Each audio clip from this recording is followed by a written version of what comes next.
Well, good afternoon, everyone. It's 3:30 here from a very sunny West London on Friday, the 9th of April. Well, as you can see, the American market fairly flat. Yesterday was a marginally up day, but it had incredibly low volume, which is not good. As you can see today, the decliners ahead of the advances, but the market up a few ticks. We're in an up situation, and finally that longest term measure of the trend on the American market is turned up. So just let's have a look at the chart of the VectorVest composite itself. So there we are, and it's come a long way in the last year, as you can see.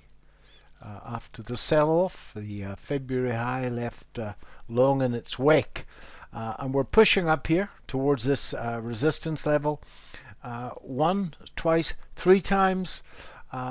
Wouldn't be at all surprised to see a pullback before it goes, if it goes. They normally break on the fourth attempt. Let's have a little squiz here. As you can see, that trend line that I've tried to draw in as best I can, holding the market.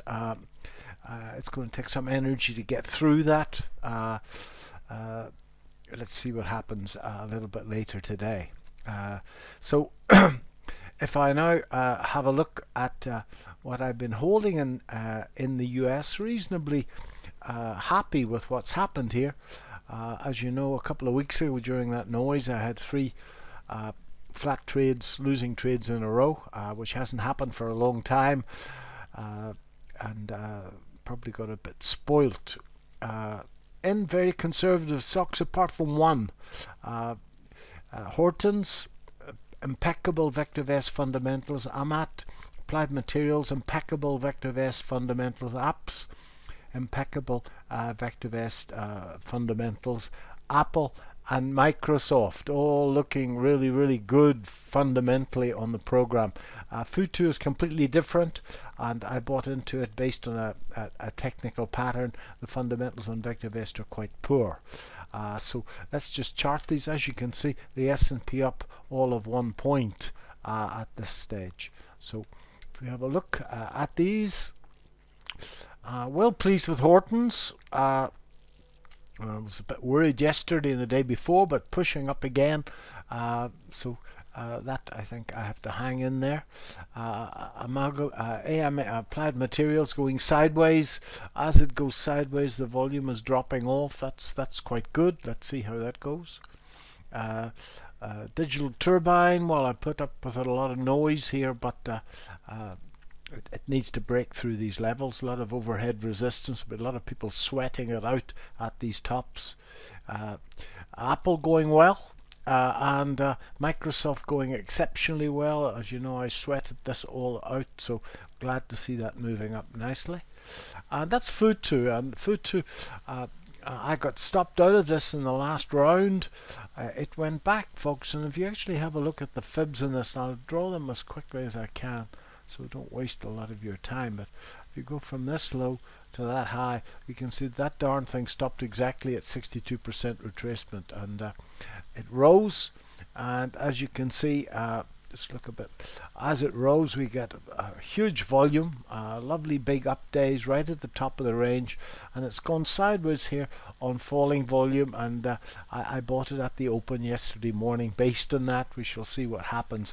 The ranges here are incredible. Look at this move, went from 100 to 164 in 3 or 4 days. So the ranges are huge, and the stop loss is at the VectorVest stop loss, at least it was 133. The stop loss has moved up since yesterday, so we'll see what happens to that.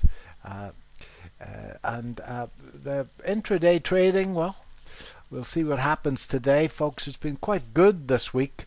I'm long of it just here from 4098. We shall see what happens.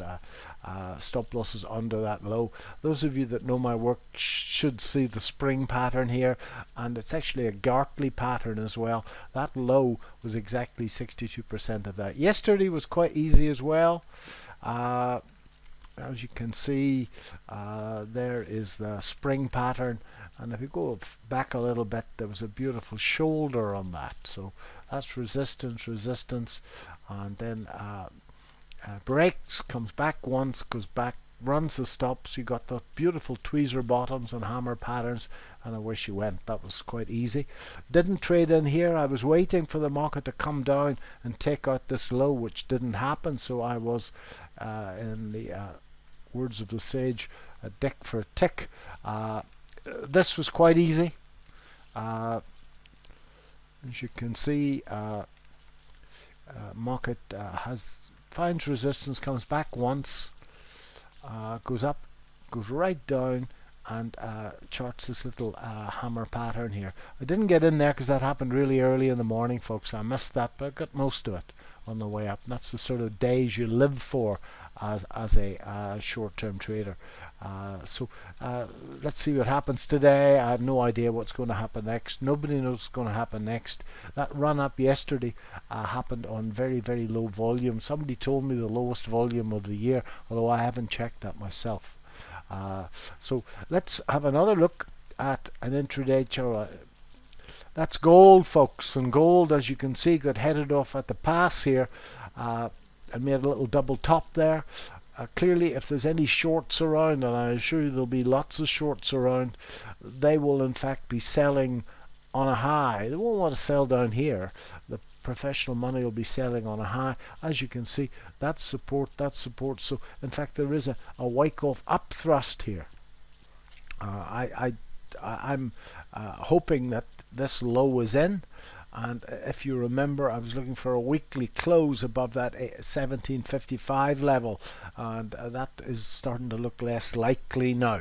So if you're not in gold, just leave it well alone, because this in fact could be a major selling up here. I'm hoping that the low in gold is in, and I'm still holding polymetal. It's moved out of a sell recommendation, as we'll see in a moment on VectorVest, but nevertheless there's no confirmation of a low. As you know, that double bottom's had a 62% retracement, and I think that a close above that 1755 level would be very positive for gold indeed.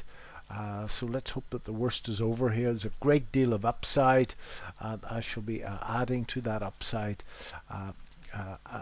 when it's confirmed. The UK market, well, has never looked better. Well, never's a long time, but we've got lots and lots of green here. Certainly your portfolio should have done well.